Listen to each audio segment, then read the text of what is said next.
I want to share a concept with you today known as the symphony of success. What does success sound like to you? What is your symphony of success? Not what other people say success is, not what your parents have told you success is, not what your teachers, the system, the educational infrastructure that you're in, not what the commercials or the televisions or the ads tell you that personify success. So many times we're quick to be in a hurry and try to define what success is, but very few people sit down and actually think, what the fuck does it mean to be successful? You have to ask yourself that question, because if you're reaching out to me in the DMs like a lot of you guys are doing, hey Luke, I want to be successful. How do I get to the next level? How do I become a successful entrepreneur? Let me ask you a question. What is success? How do you define success? So many people are quick to rush, I'm going to go make the bag, I'm going to go start a business, but they think that that is what success means to them. I've seen so many stories of people try to embody the belief system and the definition of success that other people have put on them, that once they achieve that certain thing, they realize, oh shit, this wasn't for me. This wasn't what I defined as success. So let me ask you a question.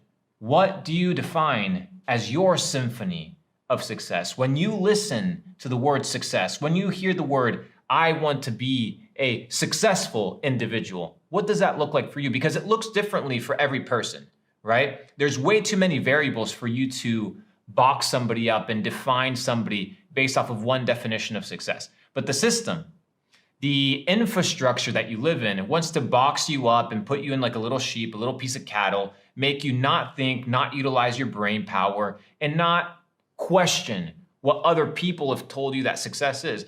No offense. Listen to me. No offense to your parents. No offense to your school teachers. No offense to your university professors. But honestly, what the fuck do they know about success? And I'm not saying that they haven't achieved some sort of wealth or some sort of status or some sort of achievement in their life. But just because they've achieved those things doesn't mean that that's what you need to achieve. Let me give you an example. You see so many families that are like these lineages of doctors or these lineages of army generals or these lineages of business owners. And eventually this black sheep comes in and says, I don't want to do that. And everybody loses their fucking mind. They lose their mind because they're trying to box you up as to what you're supposed to be, what you're supposed to think, who you're supposed to operate under. And in reality, that is a fabric and a construct that they want to impose on you. Imagine a situation where just because you don't agree or you don't have the same taste as somebody else, that you define them as an unsuccessful individual. Miyamoto Musashi once said, he's a famous swordsman, you should look him up. He wrote a great book called The Book of Five Rings. He says, there are many ways to the top of the mountain. What does this mean? That there's not only one way to reaching the peak, to reaching the pinnacle. There's many ways to the top of the mountain. There's many ways to achieve success. So my question to you once again is, what does success sound like to you? When you think, hey, me as an autonomous individual, I want to be successful. What does that look like to you?